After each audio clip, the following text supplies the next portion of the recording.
With the release of Luca, we now have 24 films inside of the Pixar list. So today, I thought it was time for me to stop and rank all 24 films inside of the Pixar list, ranked from the worst to the best. Please note that everything that I will say in this video is just my very own opinion. My list is certainly not the right list, it is just my list, and you're free to comment down below your ranking of all 24 films inside of the Pixar list, ranked from the worst to the best, just like me, or you could just do your favorite. My name is SDubNation. Please don't forget to check out that Twitter that's going to pop up on your screen right now. Like, comment, and subscribe, and with that being said, let's just move right into our ranking. Kicking off my list at number 24 for me has got to go to the Good Dinosaur.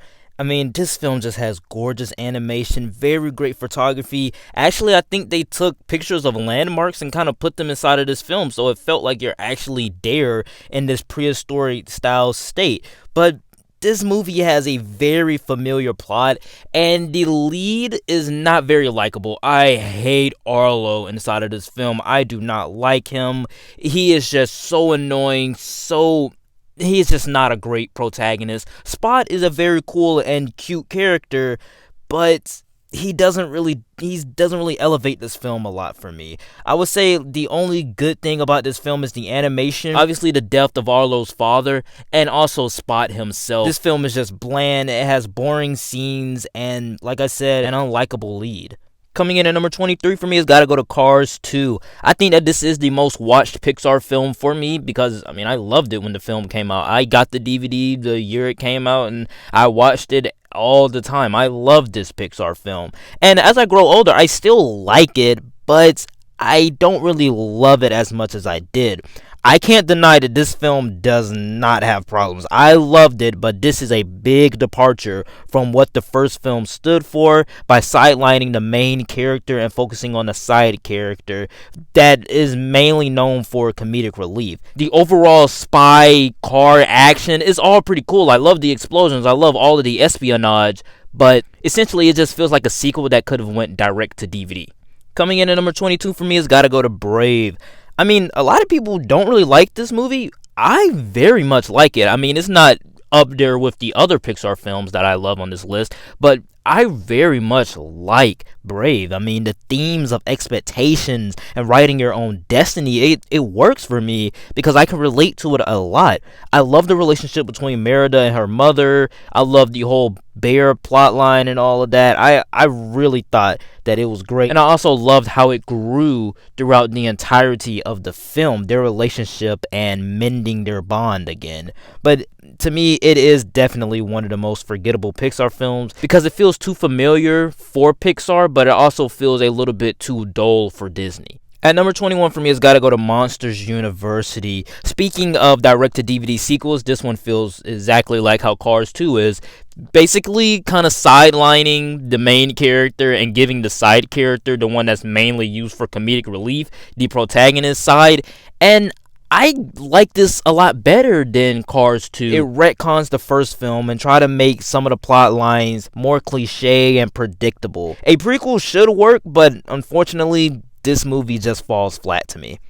Kicking off my top 20 list for me has got to go to Finding Dory. Another film that doesn't necessarily have to be a direct-to-DVD sequel, but it could be, and that possibility is a big way down for me. I love the Dory character. I love her as a side character in Finding Nemo, but her being the lead in her own film, I don't know. The story is very predictable. It's just like the first Finding Nemo, except with Dory in place of Nemo. Overall, it just never lives up to that tension and that emotion and that heart that the first film has. But in the end, I definitely enjoy this film, and it's a very good one. Coming in at number 19 for me has got to go to A Bug's Life. This is probably the most forgettable film on this list. I mean, do anybody even talk about Bug's Life anymore? Well, I do, because I really like this movie. I mean, I don't talk about it all day, but I really do enjoy this movie, and it's not really that bad. I personally thought that it was a great story touching on some certain themes about colonialism, and A Bug's Life is just an enjoyable Pixar film that never quite gets the recognition that it deserves. Coming in at number 17 for me has got to go to Cars. Love the animation in this film. I mean, the shine on these cars is just incredible. The opening sequence to me, the best opening sequence of a Pixar film. I mean, probably not, but it is great. Like it's a great opening sequence. It's a film that's very watchable. It's a classic. I grew up with it. A big city kid learning to slow down is a very predictable classic story. And I thought the race sequences was pretty great. The voice cast is very great, and it has some dynamic animation. Coming in at number 17 for me has got to go to Onward, a film about brothers. I can relate to that a lot. When I'm watching this film, I feel like me and my brother can relate to this a lot. I think that me and my brother are kind of like the characters inside of this film, and I thought that, that's what kind of made me like this film a lot more. I love the fantastical adventure of it all, the interesting story, the great animation and world building. All of that was pretty great. But a negative to me about this film is the middle part of it, where it gets too bland and boring for my taste. Coming in at number 16 for me has got to go to Pixar's newest film, Luca. I really had a lot of anticipating going into this film. I love it when Pixar does original stories like this and also like Onward, and I thought that the interesting idea of it all worked for me.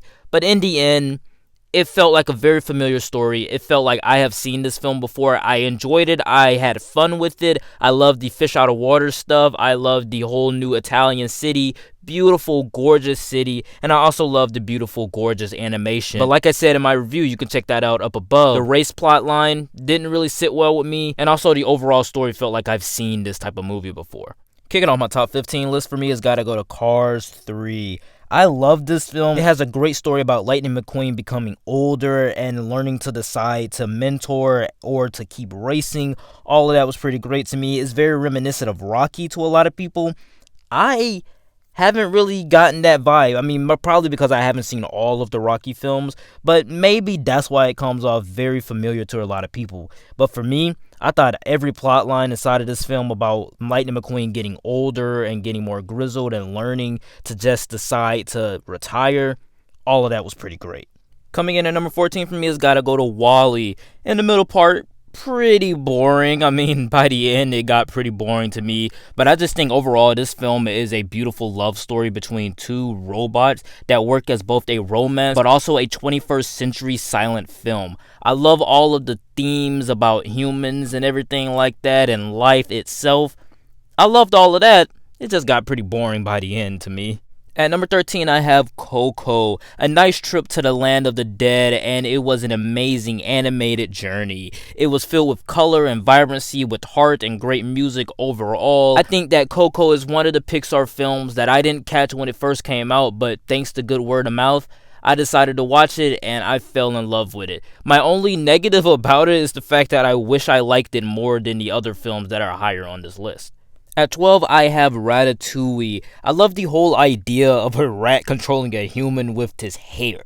That shouldn't work, but Brad Bird made it work, and it worked so well. With great elegance and great storytelling, and it handles the concept amazingly. This rat is just such a great character that wants to follow his passion of being a cook. And let's not forget all of the great food and the designs of Paris itself. Like I said, very elegant throughout the entire movie.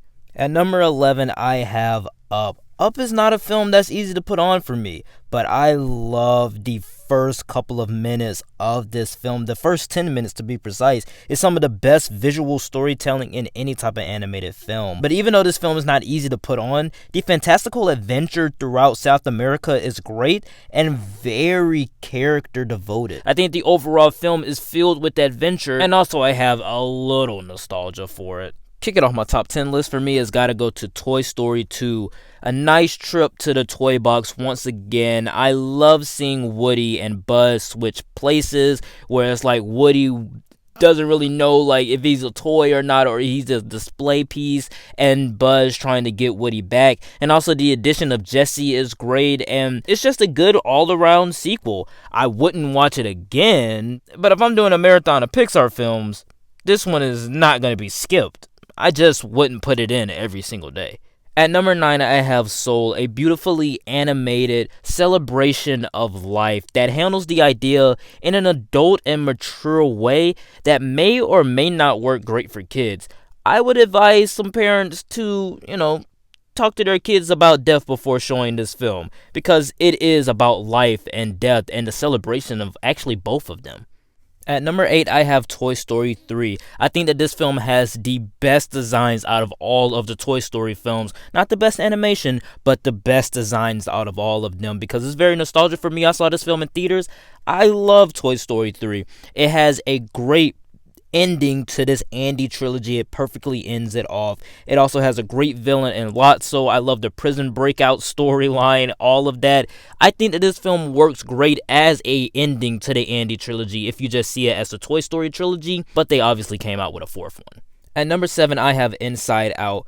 Very colorful animation. I think that this is the best Pixar world. If I had to choose between any Pixar world to live in, I would rather live in the Inside Out hub area. I loved it. I love all of the emotions. I love the themes of growing up and how your emotions affect you and what's actually going on inside of your head. I love the idea of the emotions inside of Riley's head. So everything about this film works for me.